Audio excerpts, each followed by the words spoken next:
Всім привіт! Вітаю на каналі Агромініклубу. З вами я, Сергій Громко. Хто ще не підписаний на канал, обов'язково підписуйтесь та натискайте на дзвіночок.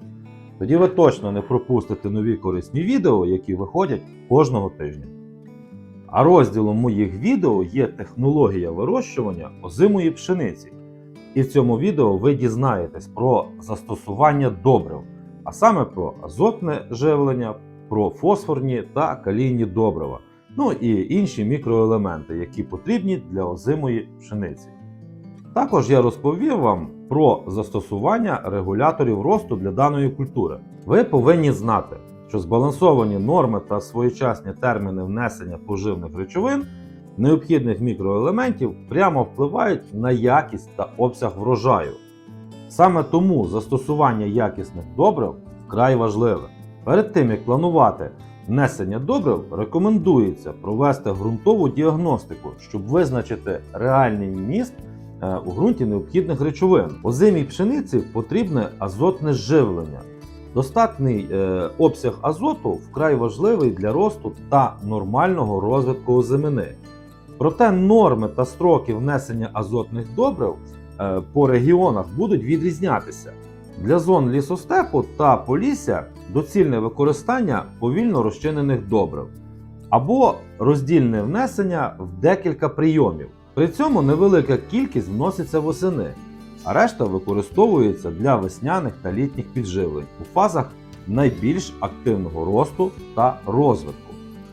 У степових південних зонах рекомендовано вносити основну частину азотного добрива восени, а також ранньої весни.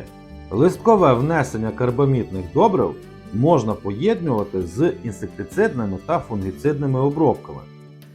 Особливо ефективним воно є у фазі виходу у трубку та під час колосіння.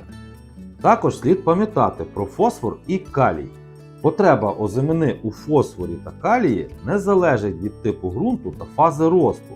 Більш того, значна частина цих елементів засвоюється ще на початкових етапах вегетації.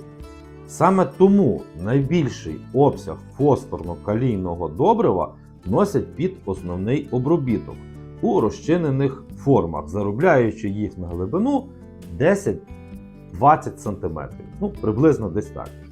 Комплексні добрива є оптимальним рішенням, оскільки дозволяє забезпечити необхідною кількістю макроелементів та зекономити кошти. Оптимальне співвідношення фосфору та калію 1 до 1. Багатьох необхідних для високої врожайності пшениці мікроелементів у легкодоступній для засвоєння рослиною формі у ґрунті немає. Тому доцільно використовувати для підживлення комплексні добрива. Середня потреба озимини у таких речовинах розрахована для отримання врожайності 5 тонн з 1 гектара. Наприклад, кальцію потрібно 25 кг, магній 20 кг, сірка 15 кг, марганець 0,4 кг, мідь 45 г, цинк 0,3 кг, залізо 1,3 кг, бор 25 г, молібден 3,5 г. Тепер поговоримо про застосування регуляторів росту. Використання регуляторів росту сприяє вкороченню та зміцненню стебла, завдяки чому значно знижується ризик вилягання. Такі речовини варто вносити у наступних випадках. Перше – це при ранньому висіві, і друге – це коли занадто тепла погода у фазах кущіння. Строки та норми слід розраховувати особливо ретельно, враховуючи погоду, оскільки сонячне світло та високі температури підвищать активність діючих речовин. Надто високі дози регуляторів можуть призвести до надмірного кущіння, через яке зменшиться обсяг продуктивності колосків. Не застосовувати регулятори росту або зменшити їх витратну норму доцільно у наступних випадках. Коли легкі ґрунти, низька забезпеченість азотом, осуха, мінімальна густота стояння, пізні строки внесення, вирощування сортів, стійких до вилягання. При використанні регуляторів одночасно з гербіцидами або фунгіцидами. Ось, друзі, я вам коротко розповів про застосування добрив.